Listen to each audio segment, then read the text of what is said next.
അസ്സലാമു അലൈക്കും. ദിയൂസ് വ്ലോഗിലേക്ക് എല്ലാവർക്കും സ്വാഗതം. നമുക്ക് ഇന്നത്തെ ഒരു ഡേ കണ്ടാലോ. രാവിലെ ചായയുടെ കൂടെ കഴിച്ചിട്ടുണ്ടായിരുന്നത് പുട്ടും കടലക്കറിയായിരുന്നു. അത് കഴിഞ്ഞപ്പോൾ അതാ ഒരാൾ തോക്കൊക്കെ എടുത്തിട്ട് ഇന്നെ വെടി വെക്കണമെന്ന് പറഞ്ഞിട്ട് വന്നിട്ട് കേട്ടോ എന്ന് പറഞ്ഞിട്ട് എന്നെ ഇട്ടിട്ട് പേടിയിട്ടാണ് കേട്ടോ. ജോലിയും കാര്യങ്ങളൊന്നും ഞാനിതിൽ ഉൾപ്പെടുത്തിയിട്ടില്ല.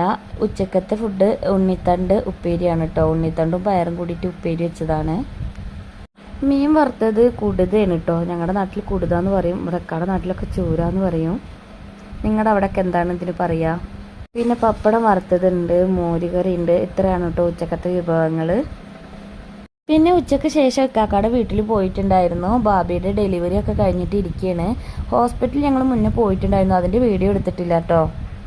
അങ്ങനെ ദാ നമ്മൾ വീട്ടിലെത്തിയിട്ടുണ്ട്. ബാബീനെയും കുഞ്ഞാവേനെയൊക്കെ കണ്ടു. കുഞ്ഞാവ ഭയങ്കര ഉറക്കമായിരുന്നു കേട്ടോ. ഒരാൾ ഇതവിടെ ചെയറൊക്കെ എടുത്തിട്ട് റെഡി ആവുന്നുണ്ട്. ഇക്കാക്ക ചായ കുടിക്കാന്ന് പറഞ്ഞപ്പോൾ ചെയറൊക്കെ നീക്കിയിടുന്നു കേട്ടോ. അവള് ടക്കുടിനോട് വീഡിയോ എടുക്കട്ടെ ചോദിച്ചപ്പോൾ അവളെ ഒറ്റ തിരിച്ചിലിട്ടോ. അവള് പിന്നെ പപ്പയുടെ പിന്നാലെയാണ്. പപ്പ എവിടെ ഉണ്ടോ അവിടെ ഉണ്ട് കേട്ടോ. അവള് കുഞ്ഞാറ്റിനോട് വീഡിയോ എടുക്കുകയാണെന്ന് പറഞ്ഞപ്പോൾ കുഞ്ഞാറ്റ് ടാറ്റൊക്കെ തന്നു. ഞങ്ങളും മേമയും മക്കളൊക്കെ കൂടിയിട്ടാണ് കേട്ടോ പോയിട്ടുണ്ടായിരുന്നത്. അങ്ങനെ ചായ കുടിയൊക്കെ കഴിഞ്ഞതിന് ശേഷം ഞങ്ങൾ തിരിച്ച് വീട്ടിലേക്ക് പോന്നു. രാത്രി സമയമായപ്പോൾ ഇതാ അപ്പൂപ്പൻ വരുന്നുണ്ട് കേട്ടോ. നല്ല രസമുണ്ടായിരുന്നു കേട്ടോ അപ്പൂപ്പൻ്റെ കളിയൊക്കെ കാണാൻ വേണ്ടിയിട്ട്. അപ്പൂപ്പൻ കുറച്ച് നേരമൊക്കെ നിന്ന് കളിച്ചു. കുട്ടീസിനൊക്കെ മിഠായി കൊടുത്തു. കുട്ടീസ് ഷെയ്ക്കേൻ്റെ ഒക്കെ കൊടുത്തതിന് ശേഷം അപ്പൂപ്പൻ തിരിച്ചു പോയിട്ടോ. അപ്പോൾ ഇന്നത്തെ വീഡിയോ ഇത്രയേ ഉള്ളൂ. വീഡിയോ എല്ലാവർക്കും ഇഷ്ടമായി എന്ന് കരുതുന്നു. നാളെ മറ്റൊരു വീഡിയോയുമായി നമുക്ക് വീണ്ടും കാണാം. അതുവരെ ബൈ ബൈ.